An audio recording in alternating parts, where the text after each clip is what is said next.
Okay ကျွန်တော်ဒီနေ့ကတော့replicate အမြန်လုပ်နည်းလေးပြောသွားမှာဖြစ်ပါတယ်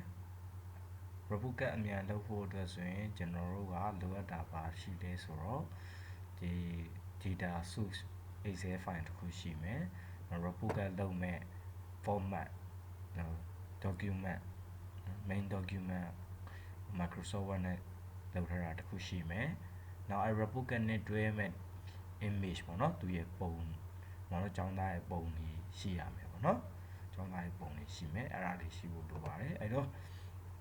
ဒါပထမဦးဆုံးကျွန်တော်တို့က data source ပေါ့နော် data source ကတော့ကျွန်တော်တို့ဒီ data source ရှိမှဖြစ်မယ်ပေါ့နော် data source replicate တစ်ခုထွက်ဖို့အတွက်ဆိုရင်ကျွန်တော်တို့ကသက်ဆိုင်ရာဆရာဆရာမတွေဖြည့်ထားတဲ့ machine တွေရှိလိမ့်မယ်ပေါ့နော်အဲ့လိုပဲဒီကျောင်းသားရေးရာနေပြီးတော့သူ့ကိုဓာတ်ပုံတွေတွဲပေးထားရမယ်ပေါ့နော်ကျောင်းသားရဲ့ဓာတ်ပုံတွေကျောင်းသားရဲ့ information တွေပေါ့နော် student name father name ဘာညာဒီမှာထည့်လို့ရပါတယ်ဒီ excel ထဲမှာထည့်ထားတာရှိပြီးသားဖြစ်ရမယ်ပေါ့နော်ပြီးရင်ကျွန်တော်တို့ကသူ့ရဲ့ဒီကျောင်းသားတွေ replicate ထုတ်တဲ့အတွက်ကျောင်းသားတွေရဲ့ဒေါ်လာသလားညံ့လားသလားကောင်းသလားဘာညာဒီလို comment တွေရေးထားတာထည့်ခြင်းလေ comment ထည့်ပေါ့နော်ဒါကတော့ကျွန်တော်ကျောင်းသား17ယောက်စာပေါ့နော်တကယ်လို့ဒီကိုယ့်ရဲ့အခန်းပေါ့နော်အခန်းတွေကအများကြီးရှိတယ်ဒါဆို excel ရှိတယ်အများကြီးရှိကောင်းရှိလိမ့်မယ်ပေါ့နော် excel ရှိတယ်အများကြီးရှိလိမ့်မယ်အဲ excel ရှိရင်လည်းတွဲလို့ရတယ်ပေါ့နော်အဲ့တော့ပထမဆုံးကျွန်တော်တို့ကဒါကျောင်းသား replicate ထွက်တယ်ဆိုကျောင်းသားရဲ့ name ထွက်တယ်လို့သူရဲ့ဓာတ်ပုံလေးပါထည့်ခြင်းလဲဆိုရင်ဓာတ်ပုံထည့်ရတာပေါ့နော် excel မှာဒီကျောင်းသားရဲ့ image data ကို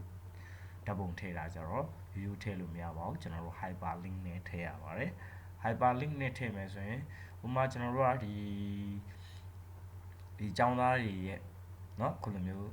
hyperlink နဲ့ထည့်ခြင်းလဲဆိုရင်ကျွန်တော်တို့ကတနည်းအားဖြင့်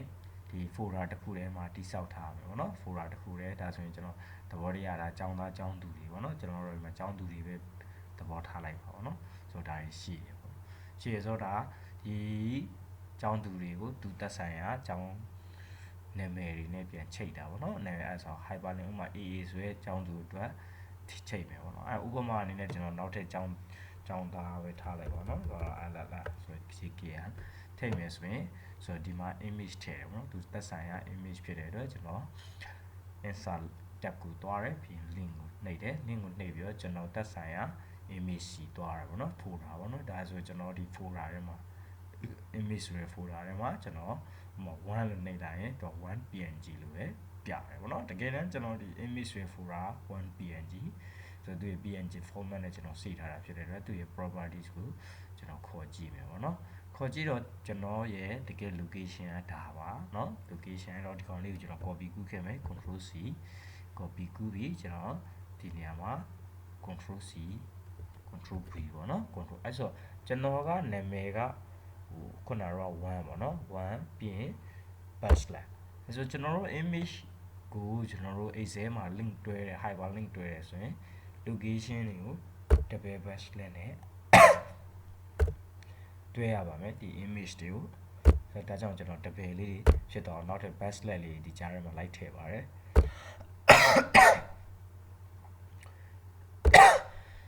1ကျွန်တော် 1.png ဖြစ်ဖို့များပါเนาะ dot ကျန်သွားတယ်เนาะ 1.png ဆိုပြီးကျွန်တော်တွဲလိုက်တယ်เนาะတွဲလိုက်တော့ဒီမှာဆိုရင်ဒါဒီ ll ဆိုတဲ့ကျောင်းသားအတွက် png သူ့ရဲ့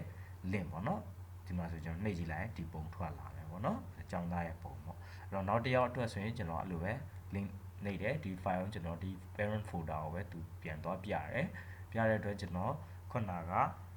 ဒီကောင်ကိုကျွန်တော် copy ကူးထားရဆိုတော့ copy ကျွန်တော် backslash ဖြစ်ဖို့ double slash ဖြစ်ဖို့နောက်တဲ့ backslash တွေထပ်ထည့်ဖို့လိုတယ်အဲ့တော့ double slash ဖြစ်ပြီးသားဟာကို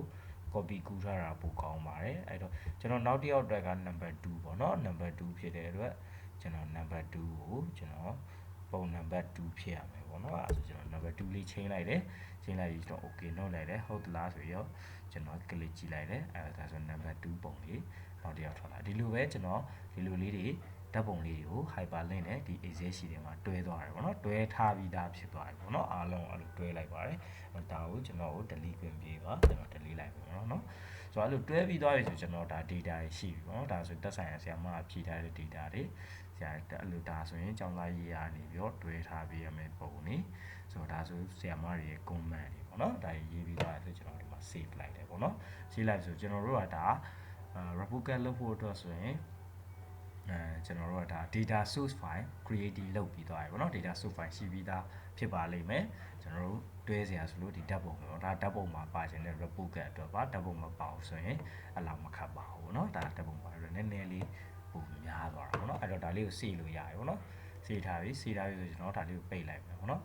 ဆိုတော့ဒါလေးပိတ် loss and minimize လေးလုပ်လိုက်မယ်အဲ့တော့ကျွန်တော် replicate ကျွန်တော် format လေးချထားတယ်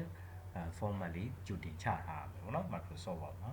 အဲ့ဒါကျွန်တော်ဒါကတော့ကျွန်တော်ချထားပြီးသားလေးပေါ့နော်ချထားပြီးသားလေးကျွန်တော်ဒါလေးကို dashboard လေးနဲ့ဒါလေးကိုဒီဟာလေးကို dashboard လေးနဲ့ဆွဲလို့ရေးလို့ရတယ်လို့ဒီမှာလည်း dashboard လေးနဲ့ရေးရပေါ့နော်ထူဆန်းသွားဆိုရတဲ့ပုံစံပြောင်းသွားအောင်ပေါ့နော်အဲဆိုရင်ကျွန်တော်ဒါလေးရဲ့ dashboard လေးက frame ကြီးပါတယ်ဆိုတော့ကျွန်တော် shape outline ကို low outline လုပ်လိုက်အဲ့တော့ဒီတက်ဆိုင်ရာတစ်ခုတက်ဆိုရင်ဒါပုံမှာ dash ထဲမှာပေါ်နေတဲ့အတွက်ဘာမှ contextual tabs တစ်ခုထပ်မထွက်ဘူးတကယ်လို့ဒီမှာ shape တစ်ခုဒါဆိုရင်ကျွန်တော် dashboard ကိုရေးထားတဲ့ shape ဖြစ်တဲ့ shape format လေးထွက်လာတယ်အဲ shape format လေးမှာကျွန်တော်လူချင်တာ edit လုပ်လို့ရတယ်ပေါ့ဒါ no outline edit လုပ်လိုက်တယ်ကျွန်တော်ဒီဟာလေးကိုကျွန်တော် table နဲ့ဆွဲထားတယ်ဒီ insert table ဒီကောင်လေးနဲ့ဆွဲထားတာပေါ့နော်ဒါကတော့ကျွန်တော်ဆွဲပြီးသားဖြစ်တဲ့အတွက်မှာပေါ်တာပါဆွဲထားတယ်ဆွဲထားပြီးတော့ကျွန်တော်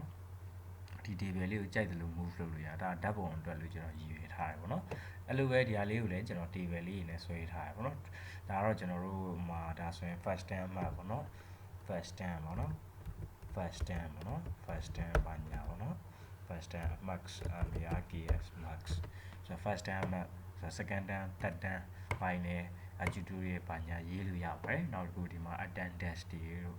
เนาะဒီမှာ gradient skill တွေတို့ transcript တွေပေါ့เนาะပြီးဒီမှာ comment ရေးဖို့ကျွန်တော်ထားထားတယ်ပေါ့เนาะပြီးဒီမှာလက်မှတ်ပေါ့ကျောင်းကြီးလက်မှတ်ဒီမှာတစ်ခါလေးထည့်ထားရင်တော့ကောင်းတာပေါ့เนาะကျွန်တော်မှကျောင်းကြီးလက်မှတ်ထည့်ထားလို့ရပါတယ်ဒီညမှာဆိုတော့ဒီလို format ချလိုက်တယ်ပေါ့နောက်က background ဒီ frame border လေးပါထည့်လိုက်ရင်တော့ပိုလှပါတယ်အဲကျွန်တော် loss တွေတော့သဘောတရားဖြစ်တဲ့အတွက်ကျွန်တော်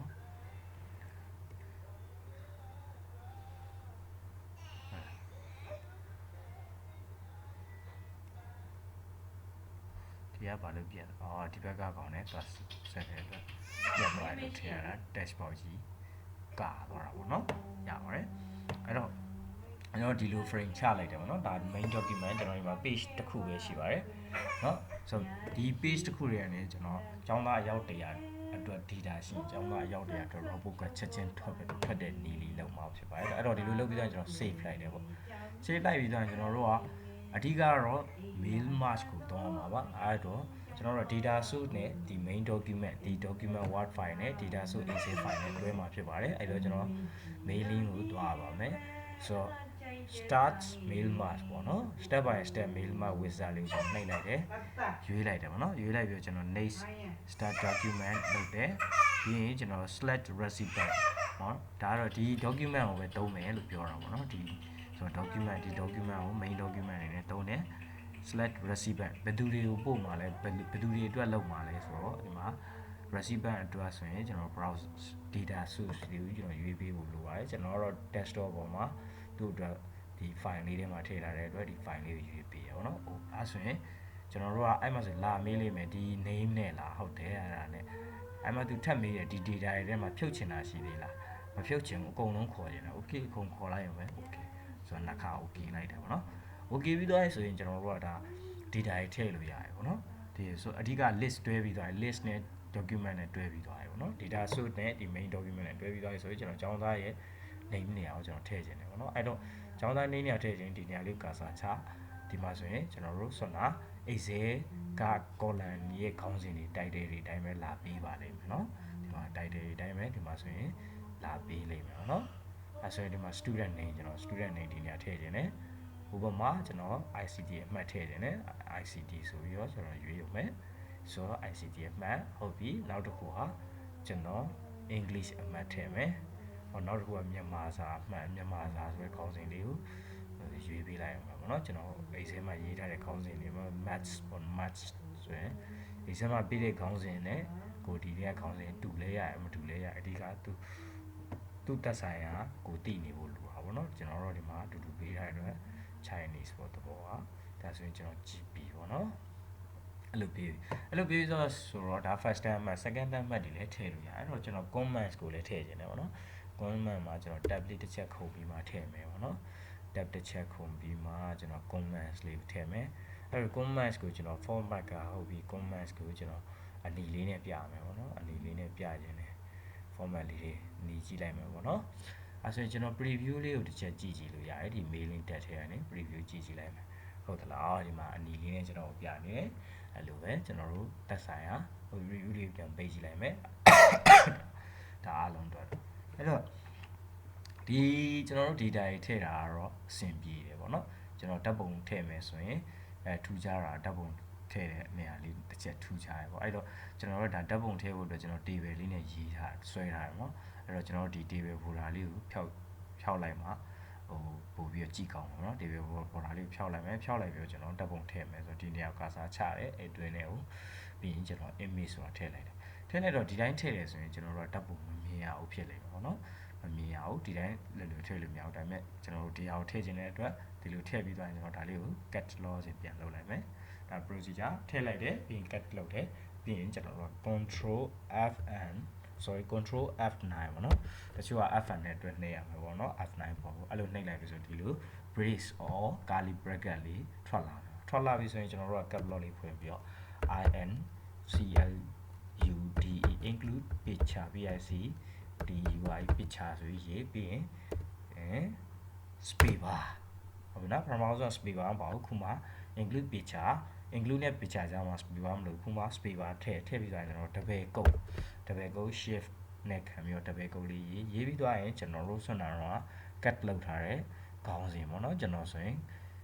image ဆိုအပြီးရင် icon လေး paste လုပ်လိုက် paste လုပ်ပြီးရင်တပည့်ကုတ်နဲ့ပြန်ပိတ်တယ်ပြန်ပိတ်ပြီးသွားရဆိုတာကျွန်တော်တို့ကထည့်ပြီးသွားရင်နောက်ဆုံးကျမှဒီ image ကိုထည့်တာပေါ့နော်ထည့်ပြီးသွားပြီဆိုရင်ကျွန်တော်တို့ကဘာလုပ်ရမလဲဆိုတော့ဒီ finish ကို edit individual document ဆိုတော့သွားနှိပ်ပြီးတော့ကျွန်တော်တို့ကဒီလိုတစ်ချက်ကလစ်နှစ်ချက်ကလစ်အဲ့လိုလေးကလစ်ပြီး all ပေါ့နော်ဆိုတော့ all လေးကိုပဲကျွန်တော်တို့လောက်မှာဖြစ်တဲ့တော့ all ပေါ့နော်ဒါကတော့ကလစ်ကြည့်လို့ရပါတယ်နော်ဘယ်အထိပေါ့နော် လောဆယ်တော့ကျွန်တော် all ပြန်နှိပ်တယ်နှိပ်ပြီး okay ဆိုတော့နှိပ်လိုက်တယ်ကျွန်တော်ဘာမှမပေါ်ပါဘူးမပူပါနဲ့အဲ့ဒါဘာမှမပေါ်တာကကျွန်တော်တို့မခေါ်ရသေးလို့ဒီမှာဆိုရင်ကျွန်တော်တို့အကုန်ထွက်လာပြီပေါ့ဆွမ်းနာတက်မျက်နှာတွေရေးထားတယ်ပေါ့နော်ဒီမှာဆိုရင်စာမျက်နှာတွေအများကြီးထွက်လာပြီကျွန်တော်တို့ចောင်းသားတွေအတွက်ပေါ့နော်ဒီမှာဆိုရင်ထွက်လာပါဒါဆိုရင်နော်ចောင်းသားတွေအတွက်လိုအပ်တဲ့ report card တွေအကုန်ထွက်လာပြီရှိတဲ့ list အလိုက်ထွက်လာမယ်ပေါ့နော်ရှိတဲ့ list အလိုက်ထွက်လာမယ် Quicky ဒီမှာဘာလို့မထွက်တာလဲကျွန်တော် Excel ကိုတော့ကြည့်မယ် Quicky အထိပဲရှိတယ်ဒါပေမဲ့ तू ကဘာဖြစ်လို့လဲဘာဖြစ်လို့အောက်ထိထွက်ရတာတော့ဆိုတော့ကျွန်တော်တခုခုစွမ်းနာတော့ထည့်ခဲ့တဲ့အတွက်ဖြစ်ဖို့များပါတယ်ကျွန်တော် clear format မလုပ်ခဲ့ဘူးအဲ့တော့ဒီဟာလေးတွေ link လေးနဲ့တော့ချိတ်တဲ့သဘောရှိပါတယ်73ခုနောက်ထပ်2ခုကျွန်တော်ထပ်ထည့်တဲ့အတွက်73ခုအဲ့2ခုမှာကျွန်တော် clear format မလုပ်ခဲ့ဘူးဆိုတော့ဒီစင်ပဲပြတော့အဲ့အတွက် KK အထိဒါပေမဲ့နောက်ကဟာကြီးပြပါတယ်ဆိုတော့ဟုတ်ပြီအဲ့တော့အဲ့ထိရသွားဆိုတော့ကျွန်တော်တို့ကဒါဆိုရင်တော့ဓာတ်ပုံတွေမပေါ်သေးရင်ပူစရာမလိုပါဘူးဒီမှာ select ပြီးတော့ကျွန်တော်ဒီလို select ဒီ table ရောလိုအပ်တဲ့ box တွေရော select ပြီး control A အားလုံးလို့နှိပ်လိုက်တယ် control A ကိုနှိပ်ပါတယ်နှိပ်ပြီးသွားရင်ကျွန်တော် F9 လေးကိုနှိပ်ဖို့လိုပါတယ် F9 ကျွန်တော် F9 လေးကိုနှိပ်လိုက်ပါမယ်အဲ့မှာဆိုရင်သူကပြင်မာလားလို့လာမေးပါလိမ့်မယ်ဆိုတော့တစ်ခါလေကြောက်လည်းမမေးပါဘူးကျွန်တော် loss ကျွန်တော်အတွက်တော့လာမေးတယ်ပေါ့နော် yes လို့နှိပ်လိုက်တယ်အဲ့ကြရင်ကျွန်တော်ဓာတ်ပုံလေးတူရပါပြီအဲ့တော့ဓာတ်ပုံလေးတွေလည်းရှိပြီကျွန်တော်ရဲ့ဒီသက်ဆိုင်ရာဓာတ်ပုံဒါဆိုရင်ကျောင်းသား AA အမှတ်စင်းဟာဒီအမှတ်တွေရတာပေါ့နော်ဒီမှာ Chinese တရားရတာရှိတယ်ဟိုမှာ Chinese ဒီမှာလည်းတရားရတယ်ဒီမှာတော့95 ICT ဟုတ်လားဒီမှာ95 ICT တွေတော့တူတယ်86.88တော့တူနေတယ်ဒီမှာမတူပါဘူးเนาะဒီမှာမတူလေးចောင်းသားတွေလည်းတူခေါင်းတူမှာပေါ့เนาะဆိုတော့ဒါမတူပါဘူးเนาะဒီမှာအဲ့တော့ဒီမှာဓာတ်ပုံတွေလည်းတူလားဆိုတော့ဓာတ်ပုံတွေလည်းမတူပါဘူးဒီမှာအဲ့လိုပဲနာမည်သူသက်ဆိုင်ရာနာမည်တွေရပါတယ်ပေါ့เนาะဒီလိုနဲ့ကျွန်တော်တို့က report card တစ်ခုပေါ့ဒါကျွန်တော်တို့ကចောင်းသား7ယောက်ထဲရှိလို့ចောင်းသားအယောက်100ရှိတယ်ဆိုရင်ဒီလိုပဲရောက်100အတွက်လောက်ရမှာပါအဲ့တော့ဒီဓာတ်ပုံရဲ့ file ဒီဓာတ်ပုံ site တွေပေါ့နော်တခုတတိထားမှာဓာတ်ပုံ site တွေကိုတစ် site ထဲဖြစ်ဖို့လုပ်ပြီးတော့ကျွန်တော်တို့ရဲ့ rectangle ဆိုတာ box လေးကိုလည်းသူ တက်ပုံဆိုင်နဲ့တင်လို့တဲ့ pouch လေးဖြစ်တယ်ဆိုရင်ပို့ပြီးတော့အဆင်ပြေပေါ့ဒီမှာတော့ကျွန်တော်ဟိုဒီဟာတွေကကျွန်တော်snipping tools နဲ့ဖြတ်ယူလာတဲ့တပ်ပုံတွေဖြစ်လို့အဆင်မပြေတာလေးဖြစ်ပါတယ်တကယ်လို့ site ထဲဖြစ်တယ်တပ်ပုံတစ်လက်မဆိုရင်ကျွန်တော်တို့ဒီတပ်ပုံ site ကိုတစ်ခါတည်း define လုပ်ထားရဖြစ်မှာဒါဆိုရင်တော့ comment လဲ comment he is a good student good minded he has a good mind she has a good minded ပေါ့နော်သက်ဆိုင်ရာ comment လေးရတာပေါ့ဒါဆိုရင်တော့ report ကအားလုံးအတွက်အလွယ်ဒီလိုနည်းနဲ့လုပ်လို့ရတာဖြစ်ပါတယ်အားလုံးကျေးဇူးတင်ပါတယ်